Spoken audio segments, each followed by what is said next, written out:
Yes. Okay, we're recording. So, how's it going? It's going good. Back at my old job, my new old job at the Oh, yeah, restaurant. that's right. At Vern's. Yep. That's awesome. How are you liking it? I love it. I love just having all the femininity around me, all the girls. Are you doing that? Because I know, especially after being in like the tree industry for so long. Yep. Are Super you masculine. are you doing that just to like give yourself sanity, or are you doing it like just because like you were like you were like needed an extra outlet? Yes. Yes, both. Yeah, I felt like we were just like fighting all the time, being together 100% of our time, and it's just easy. It's right down the road. It's all my friends. Like yesterday I worked 8 a.m. to 8 p.m. and I like wasn't even tired. Like it's just That's barely even awesome. work, you know? Yeah, that's awesome. Well, and it's like how you said, it's like I think like a big part of your guys' stuff has been like when you guys started this business together, all of a sudden you were like together 24/7 and Oh yeah. balancing like being business partners. And then it's hard to separate, like, oh, now we're not business partners, now we're husband and wife. Plus it was during the pandemic where everybody already fell on top of each other and divorce rates were crazy and everybody's mental health was like blah. Yeah. Yeah. It's just been a lot. Well, how are you doing with all your stuff, like anxiety and Really good. Really yay. good. Yeah. Yeah, That, I've just been like the biggest takeaway that I have had is when you said you can control you, you cannot control anybody else. And I just focus on that. Like, especially at work yesterday, I noticed a lot of like older customers in the restaurant industry will like, I don't know if they're intentionally trying to push your buttons or just like try and test your patience or your skill level. But I've noticed that I'll like give them eye contact and repeat what they said back. And it seems to like disarm a lot of people. yeah. Like Oh, people just want to interesting. be heard. Yeah. And so when I like quiet all my internal dialogue and just like reflect people's thoughts, it's just like communication is just so much easier and less like the emotional engine, like Hmm. trying to guess what they're thinking and overthink what I'm thinking and like just stay hyper focused on the moment, almost like a meditation in practice, just like push away your own thoughts and focus on what you're doing right now. I love that you're like definitely a student of mental fitness because I love that you just use the word like I don't want to be on my emotional engine and like you're in the moment and like the only way that works is when you practice it. So clearly you've been practicing it because it's like we can have all that knowledge in our head, but until we're like actually facing our uncomfortable thoughts and feelings with being like, okay, I feel like crap right now. I'm gonna just accept it and And accepting things like I'm 31, there are things about me that are never going to change. Like yesterday, I was hosting at the restaurant for the first time. It's like arguably the easiest job in the whole place. And I've done everything from top to bottom. And I was like sweating through my shirt because I was so nervous, like hosting. And my manager came over and he's like, "Why are you so nervous?" I was like, "I'm not nervous. It's just like new. It's yeah, learning something. It's yeah, it's you're not just on autopilot and focusing on making something better, you're learning something. You have no idea what's going on. yeah. That in of itself is stressful, no matter the like difficulty level. That's so awesome. So, like, is your anxiety kind of dissipated because you're like, oh, okay, I'm nervous and I have anxiety and like it's okay? Or do you still have days that you struggle with it? I would say I'm almost embracing it. Like Mhm. yesterday, I arguably felt in my body very similar to when I worked there in years past, like being like sweaty and excitable. But instead of like, I think you told me this too, like instead of saying like I'm nervous, I just said I'm excited. And I was just like I said, hyper focused on this moment. Like, what does this person want from me? Just this one person. And I actually remember that from being a kid. I had this really good math tutor who noticed that my brain would just like work itself up. Uh-huh. And she was like, when you take a test, I want you to tell the teacher you need two blank pieces of paper. Like you can show them there's no like cheating going on. And you just need to like cover the whole test except for that I used to one do the same problem. thing. Right. And I Yeah, feel because otherwise you're overwhelmed looking at the yeah, whole you're thing. just like thinking like 12 steps ahead, and you Yeah. like can't help it. You just like get so excitable and like want to be a perfectionist and want to like, I don't know, it's just like hard to quiet your mind down, and so I've just been trying to do almost that, like, what's I my little sheet of paper? Like, don't even think about making it to 3 o'clock PM. Like, think about just making it to the end of this conversation. Oh my gosh, that's gold. I love that analogy. I love that. Thank you. I'm going to make a video about that later because that's like the best analogy. It's like why when we live in the moment, we're just focused on right now and not like the bigger Totally. picture. Because the bigger picture can be like, I just want to say too, like when we were working together regularly and you were struggling with like anxiety and it was coming out in different ways because the more you were fighting, trying to stop the anxiety, your brain was like, oh, she really loves focusing on this anxiety. I'm going to give her even more things to have anxiety about. And so when you kind of take a step back and just like keep bringing your attention back to yourself and not like talking back to the thoughts, it helps a lot. And it's normal too. Like if you ever go back to experiencing, like if you have a day where you have anxiety, like it's okay. Like I had massive anxiety a couple times this last week for the first time in months. And I was like, okay, I'm going to go for a hike. Yep. And I like talked out loud to myself while I was hiking and just reminded myself to like just keep coming back into my body, like, you know. Totally. So if you ever have moments where anxiety does come back, it's not a failure. It's like you just continue, it's an opportunity to practice the mental fitness. And we came up with anxiety, or the antidote to anxiety is action. So I'm always like, my Yes. anxiety You came up with that. I love or that. my jealousy is just something that I really want, just Yeah. attaching a positive emotion to that negative emotion. Yeah. Whether that's I'm not excited, I'm nervous, Yeah. I'm writing that down because I forgot about that and I love it. or the other way around. I'm not nervous, I'm excited. Yeah. I'm not excited. I'm nervous. I love it so much. So like it seems like you're doing really well. So it's like there's like is there like anything that you feel like I mean it seems like you're taking actions that are important to you. So it was important to you to have space from your husband for like relationship sanity, so you got a job. It's important Yep, to like be around your friends and more females. So you went back to your job. Like it was important for you to communicate, this is how I'm feeling and I accept it and embracing it. And like I'm so excited for you how you're doing. What about like the whole moving? Like, are you guys still like, where's that at? so that is like, it's really interesting actually, being so calm now, like not being living on my emotional engine. I'm starting to realize how much my husband does. Mm-hmm. Whereas before, it was so easy to take it upon myself and like only think that it was me. I think a lot of us do that. We just want to protect our partner or whatever, you just take it on. And so now, like yesterday, he said, I'm really frustrated because by October 1st, I wanted to make a decision about this. And I was like, okay, let's make the decision, Right. like right now. And that seemed to like tailspin him actually, and like he got all worked up and then he couldn't finish the conversation. And so it was like an aha moment where I was challenging him that maybe he isn't ready to make the decision, where it was easy in the past to like blame me because I was so open about my anxiety. We were so open about my anxiety or my misplacing objects or whatever it was. It like almost allows him space to communicate because I'm not just like sucking up all the attention. Wow, that's so the fact that you had that realization is huge. And I hope you realize that. Like celebrate that because that's exactly what it is. It's like you guys were both running, you guys were like drag racing cars. Like you were both like drag racing on this Yeah, emotional engine, like who could like do it better. And then like you were like, whoa, and you pumped the brakes and you were like, I don't want to live this way anymore. nuts. It's like driving me crazy and he's still on that emotional engine.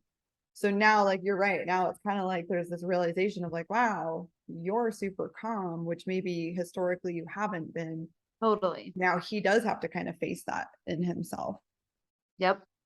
Good for you for like being calm because I think part of it, especially when two couples have anxiety, like two people in the couple have anxiety, it's just so easy to feed off of each other Totally. and or take it personal or be like, oh, like you It's know? the attachment styles. Yes. Yes. I was so John and I were just talking about this. We started a blog and a podcast, and we were talking about that in like our first episode about like how avoidant attachment and anxietal, like anxious attachment, boom, like we find each other. Magnetic. Mhm. Yep. Yeah. So how are you handling, like, how is it for you living with somebody who you're seeing that, like, maybe he still has some anxiety and you're learning how to like pull back? Like, how is that? Is that okay for you? It's hard. I mean, it's been nice because I've been working so much at the restaurant, like 8 a.m. to 8 p.m. So Right. it's like right now I'm just in the honeymoon phase of a new job. But it is interesting. Like yesterday, so I had like a 45-minute break and I came home, and that's when we had that conversation where I kind of stayed calm, and then he was like, "All right, I can't finish this conversation right now." Mhm.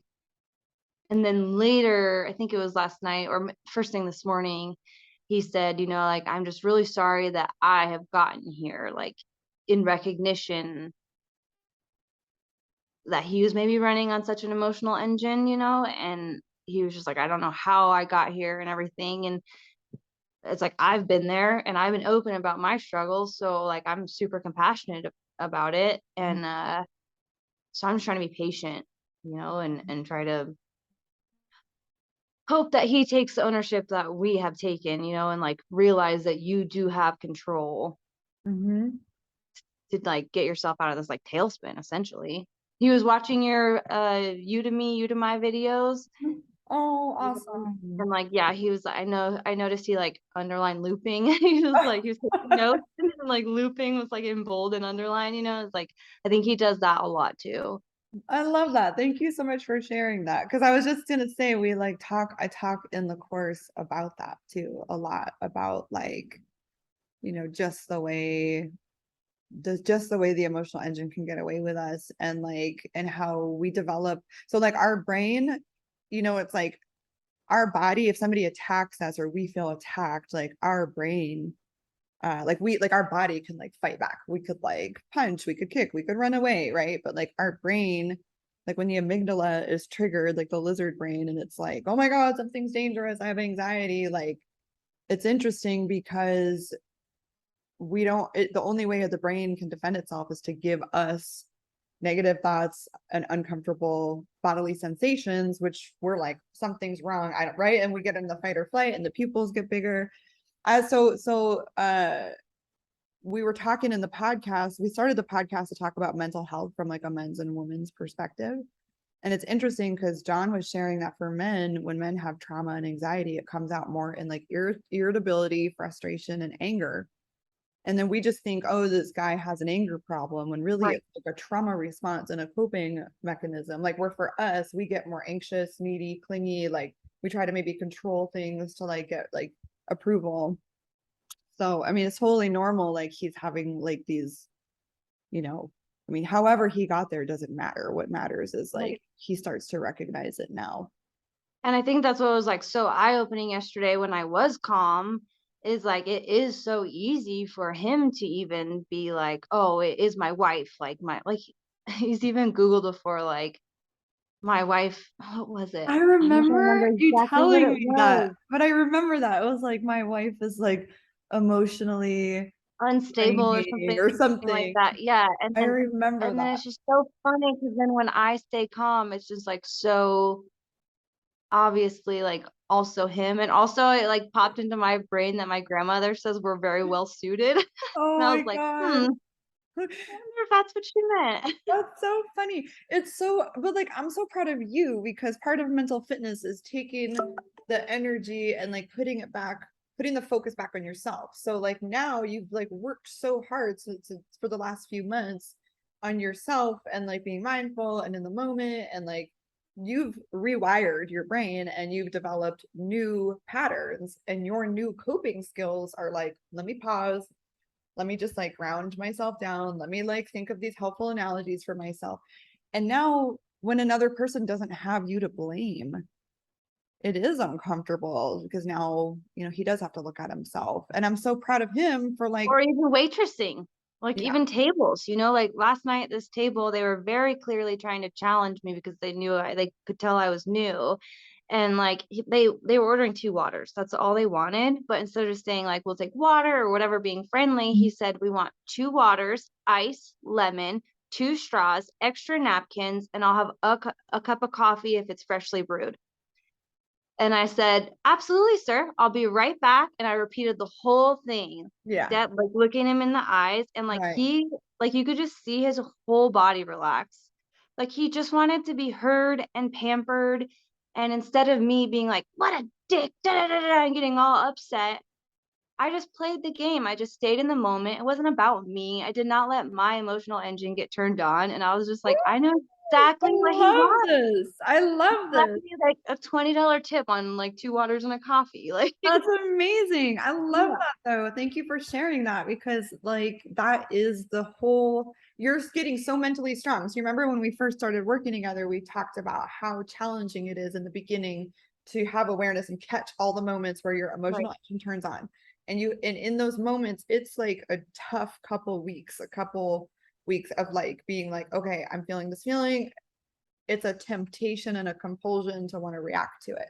Now right. you're at this point where you're just so calm and grounded, and other people are picking up on that energy. You're not reacting in this way. And I love that you said it's not even just in our, private relationships, it's in our friendships, it's in our family, it's in just the day to day, it's in working with your customers. And it's like, Definitely coworkers. well, I have a thought too. I just thought of this because you've said a couple times today that like you're like recognizing like instead of your emotional engine getting turned on and reacting or taking something personal, like you're like, oh, so and so just wants to be heard. And you're Yeah. like, so you're saying, I'm hearing like whether it's to your husband saying, like, hey, I'm hearing you feel like X, or your customer like, thanks, let me repeat back to you what you asked me for. I wonder if we could do that to ourselves, like when we have anxiety to hear ourselves and like just pause and be like, hmm, I'm feeling activated in my chest and it's like making me feel like upset. And you know, I've been doing the, daily stoic quotes. oh yeah, you sent me a couple of those. Those are awesome. They're amazing, yeah, and that's, like, the whole idea is, like, address the emotion, but choose what you wanna do with it. Choose Yeah. who you wanna be. Choose how you want to act, not react. Yeah. I love that. I love that so much. Like, I feel like I did that yesterday when I was hiking and I was like, okay, I'm not going to sit. My temptation was I'm going to go back to bed and just be in bed and just be anxious and just like try to ruminate and figure this out. And I was like, nope. So I'm going to go for a hike. I like found a new trail. I went out by Sanctuary Cove. Actually, it was really cool. I was like, I always Beautiful. think of you when I'm out there. And was like hiking and just verbally talking to myself on the trail, just like, okay, I'm feeling really anxious right now and it's okay. I accept it. I don't need to do anything with it. I kind of talked to myself of like, this is what happened. I think this is the root of why I'm feeling anxious. Yep, And like, I'm going to just continue to like, I'm going to feel the breeze on my skin. I'm going to just like, and I kept like wanting to ruminate. So then I would just be like, wow, like I just acknowledge like, man, I really just want to ruminate right now because I feel like it's going to make me feel better. But really the only thing that's going to make me feel better is just to continue to be in the moment, covering totally. those math problems, Yep, yep. Yeah, I was so freaked out yesterday, like, having to host. I was, like, so nervous and sweaty, and every time I would, yeah, like, start to feel overwhelmed, I was just like, "You just have to talk to s like, you just have to talk to her. Yeah. That this next person that comes in, you just have to talk to them, like, that's it." I love that. Thank you for sharing. I really appreciate it. I'll go ahead and stop recording, but and then we could chat for a few more minutes. But I just wanted to thank you again for sharing like how you're doing. It's like night and day from when we started working together It's been last great. year. It's been awesome. And I just want to like remind you that you're the one that's done the work because a lot of people can get the information about emotional fitness or turning at least slowing down the emotional engine and being more like, let me observe before I react. And a lot of people can't do it because it's challenging. And you're an example of somebody who did it. You're like, I took the information, I practiced it, I did it, and now my life feels a lot more calm and It peaceful. reminds me a lot of when I started running again after not running for a long time, it's habitual. It Mhm. was habitual to think about how, like, sick I was in the morning, how nervous I was going to work. Yeah. how like stupid I sounded when I said that thing to that coworker, and it was habitual, and you just, yeah, it's freaking hard, but you just kind of like choose to do it, I guess. Just keep practicing. Yeah. Yep. I love it.